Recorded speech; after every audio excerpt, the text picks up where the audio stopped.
Namaste. The Brahmanas or Brahmanam are Vedic Shruti works attached to the Samhitas of the Rig, Sam, Yajur and Atharva Vedas. They are a secondary layer or classification of Sanskrit texts embedded within each Veda, often explain and give instructions on the performance of Vedic rituals.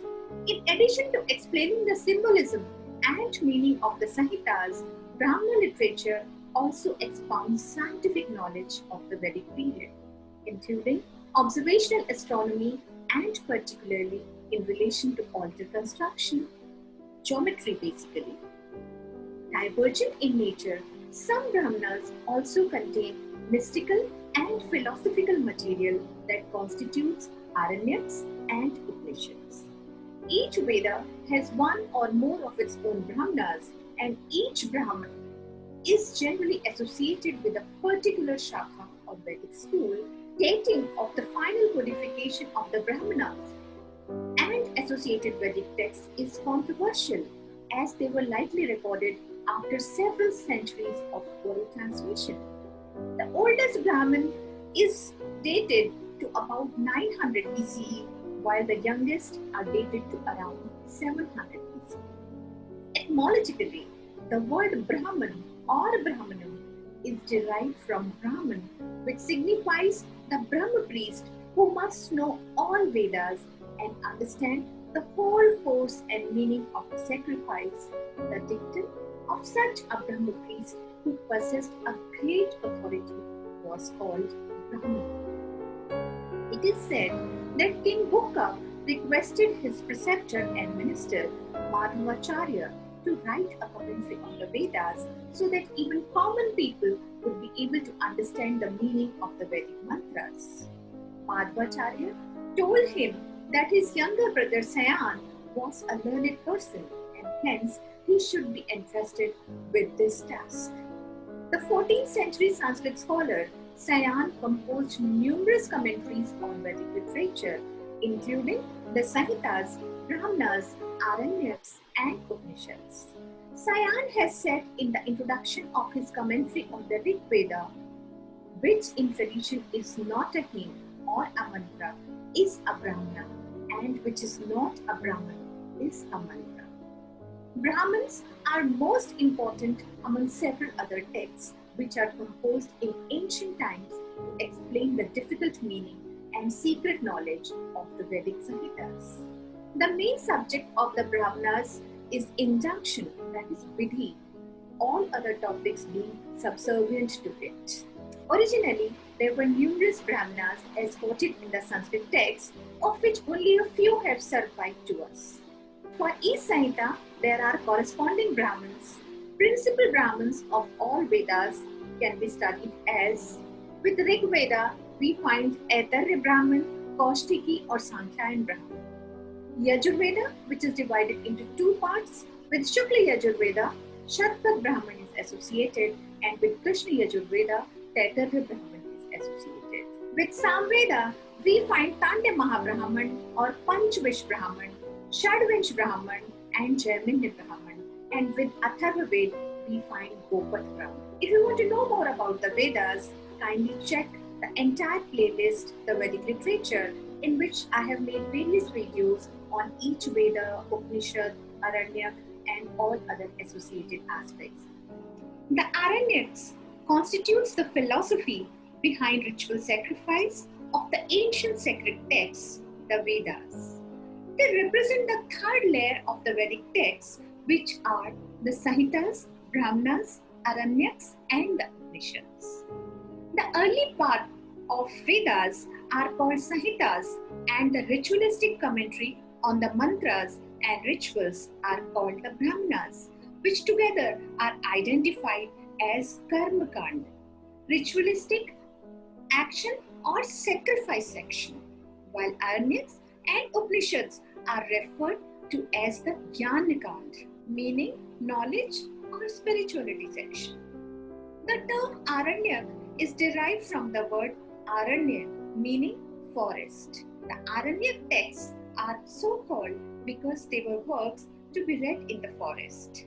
Sayan in the Taittiriya Aranyak explains, yajna and other rituals are prescribed for those who live in homes and lead the life of householders.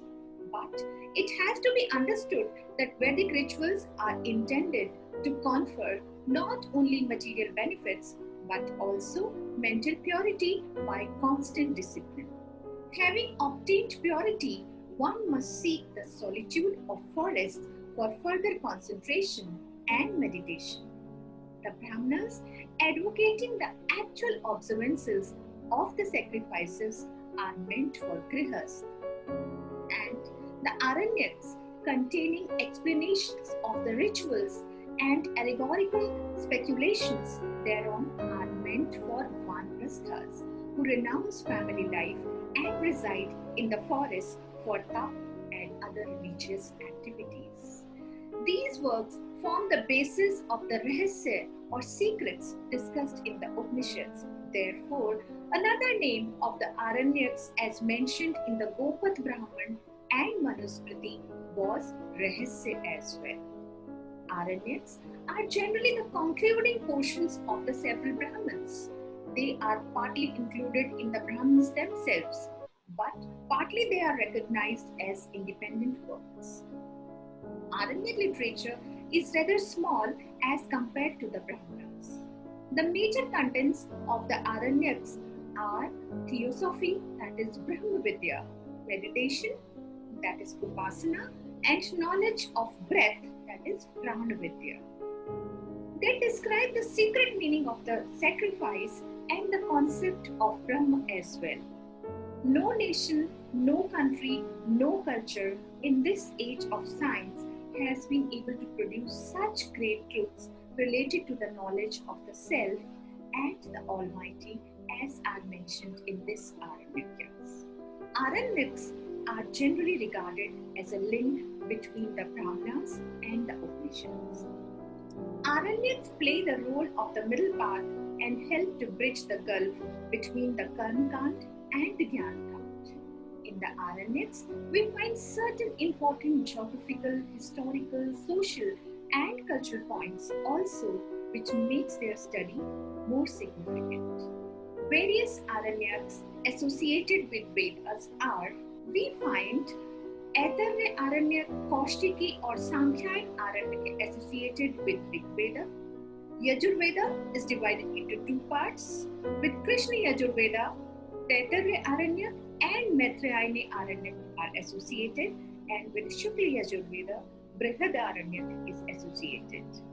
With Samved we have found various Aranyaks associated, but the major ones are Talvakar or Jain Upnishad Aranyak and Aranyak Samhita, which is actually the Purvachik of the Samved Samhita. And we do not find any surviving Aranyak of Atharva Veda. The Upanishads are late Vedic Sanskrit texts of religious teaching and ideas and are commonly referred to as Vedanta. Vedanta has been interpreted as the last chapters, parts of the Veda, and alternatively as object, the highest purpose of the Veda. The concepts of Brahma, that is ultimate reality, and Atman, that is soul and self, are central ideas in all the Upanishads, and know that you are the Atman is their thematic focus. The Sanskrit term Upnishad means sitting down near. Up means by and Nishad means sit down, referring to the student sitting down near the teacher while receiving spiritual knowledge. The authorship of most Upanishads is uncertain and unknown. The ancient Upanishads are embedded in the Vedas. The Vedic texts assert that they were skillfully created by rishis. Rishis are sages. Women such as Maitri and Gargi participate in the dialogues and are also credited in the early Upanishads. Around 108 Upanishads are known, of which the first dozen or so are the oldest and most important and are referred to as the main or the Mukhya Upanishads. The Mukhya Upanishads are found mostly in the concluding part of the Brahmanas and Aranyaks and were for centuries memorized by each generation and passed down orally. The Mukhya Upanishads associated with four Vedas are, it's the Aitreya Upanishad that is associated with Rig Veda, with Sam Veda, the Chandogya Upanishad and the Jain Upanishad are associated. Yajurveda is divided into two parts, Krishna Yajurveda and Shukla Yajurveda. With Krishna Yajurveda, Kathopanishad, Taittiriya Upanishad, Shveteshwatra Upanishad and Maitreya Upanishad are associated, whereas with Shukla Yajurveda, each Upanishad and Aranyak Upanishad are associated. With the fourth Veda, that is Atharva Veda, three Upanishads are associated, that is Mandukya, Mundak and Prashna Upanishad. The famous slogan of India, Satyamev Jayate, is found here in the Mundak Upanishad. The Upanishads are treatises of knowledge of ultimate hidden reality, and their presentation of philosophy presumes that it is by a strictly personal effort that one can reach the truth. In the Upanishads, states Radha Krishnan, knowledge is a means to freedom and philosophy is the pursuit of worship by a way of life. Two concepts that are of paramount importance in Upanishads are Brahm and Atman. The Brahm is the ultimate reality and the Atman is individual self, that is soul. Brahm is the material, efficient, formal and final cause of all that exists. The word Atman means the inner self, the soul, the immortal spirit in an individual and all living beings including animal and trees. The Upanishads describe the universe and the human experience as an interplay of Purush. Purush is the eternal, unchanging principles, consciousness and Prakriti, the temporary, changing material world. The term Maya in the Upanishads has been translated as illusion, but then it does not concern normal illusion. Here, illusion does not mean that the world is not real and simply a figment of the human imagination. Maya means that the world is not as it seems. The world that one experiences is misleading as far as its true nature is concerned. The Mughal Emperor Akbar's grandson, Sultan Muhammad Dara Shikoh, produced a collection in 1676 wherein 50 Upanishads were translated from Sanskrit to Persian. And the first English translation of the Jain Upanishad was made by Raja Ram Mohan Roy in 1816. However, Max Muller's editions were the first systematic English treatment to include the 12 principal Upanishads. The Vedanga, limbs of the Veda, are 6 auxiliary disciplines of Hinduism that developed in ancient times and have been connected with the study of the Vedas. Vedas, as I have told you in earlier videos, are known as Shruti, whereas Vedangas are a part of Smriti. Smriti means that which is remembered. These are usually attributed to an author, traditionally written down. The Smriti literature includes the 6 Vedangas, the Upvedas, the epics, the Mahabharata, the Ramayana, the Dharma Sutras, Dharma Shastras, Arthashastra, the Puranas, Bhashyas, and such other ones. To make the spiritual and ritual concepts of the Vedas easily understandable, the Rishis developed the Vedangas, known as the limbs of the Vedas. They help to understand Veda mantras completely and in depth. In case there is a difference between the two, Vedas will always prevail over the Vedangas.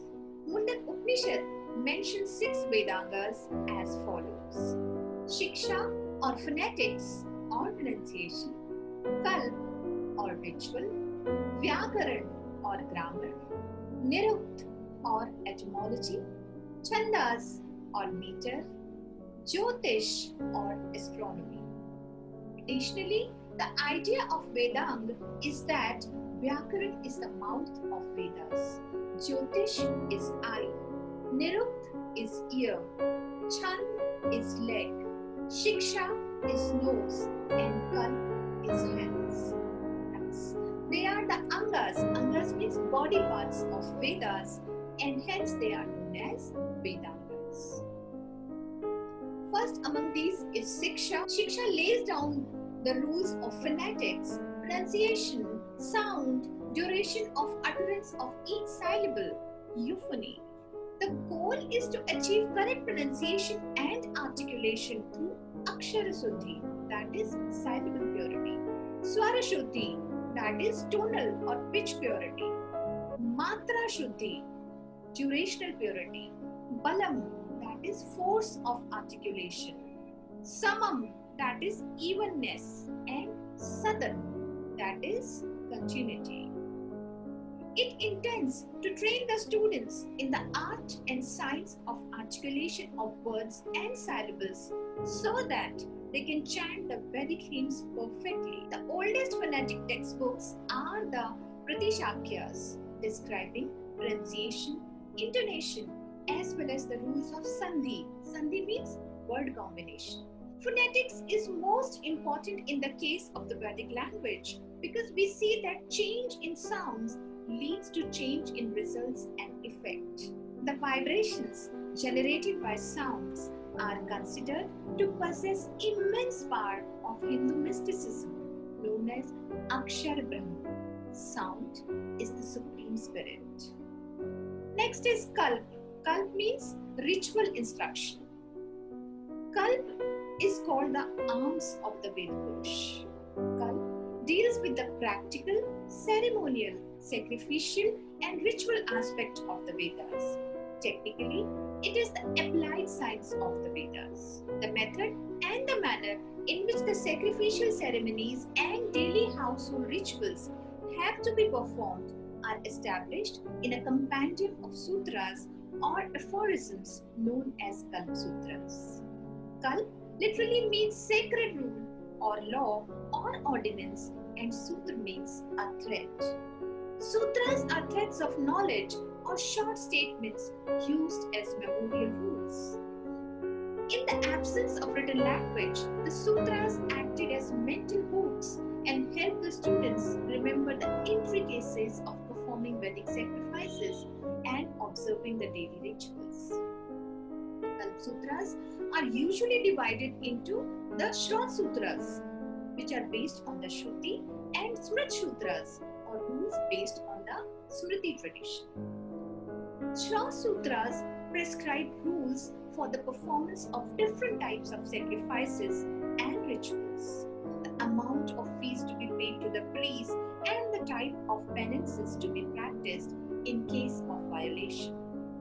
The Sulba Sutra, also known as the Sulba Sutra, deal with the mathematical methodology to construct altered geometries for the Vedic rituals. The Sanskrit word Sulb means chord, and these texts are rules of the chord. The Shraut Sutras were probably composed around the 6th century BC, same time during which some of the Smrit Sutras were also composed. The Smrit Sutras are divided into Graha Sutras and Dharma Sutras. The Graha Sutras prescribe domestic rules and rights for the 3 upper castes, Brahmins, Kshatriyas and Vaishyas, in addition to the duties and responsibilities meant for them as householders so that they can uphold the dharma and lead an ideal life in harmony with truths expounded in the Vedas. The Dharma Sutras deal with the code of conduct and duties and responsibilities of various castes within the framework of the 4 Purusharthas. Purusharthas are the 4 aims of life, and 4 ashrams. Ashram means the 4 stages of life.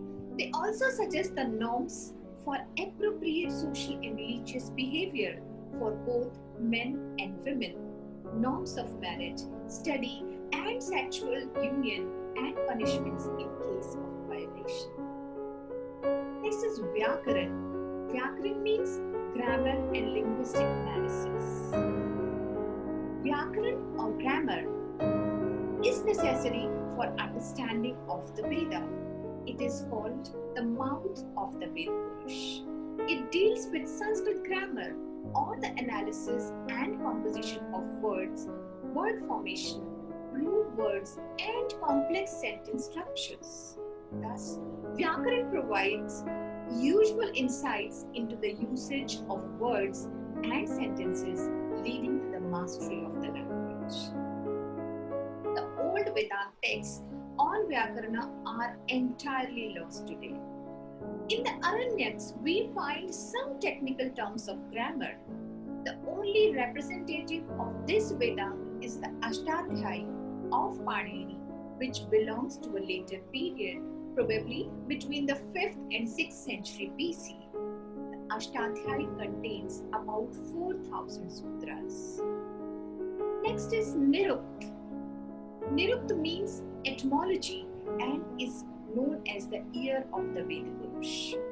It explains the reason why a particular word has been used, that is the meaning of usage. Technically, it deals with the difficult and obscure words of a dictionary whose analysis and interpretation is vital to the study and understanding of the Vedas, which are replete with mysterious symbolism not usually understood by all. The most authoritative exponent of this branch of study is Yakshacharya, a Sanskrit grammarian and master of Sanskrit etymology who lived before Panini. He is remembered for his monumental work called Nirukt, which is an excellent commentary of the obscure words found in the Nigantu. Nigantu is dictionary of his time. Since many Sanskrit words can be split into more than one way, and the Vedas contain many obscure and unknown words, an in-depth study of Nirukt will help students discover the latent or hidden meaning of the Vedas and understand their linguistic and philosophical significance. Next is Chand or meter. Chand is regarded as the feet of the Veda Purush. Each mantra of the Veda has a special chanda, just as it has a presiding deity. The chand is designed for the purpose of securing the proper reading and reciting of Vedic texts.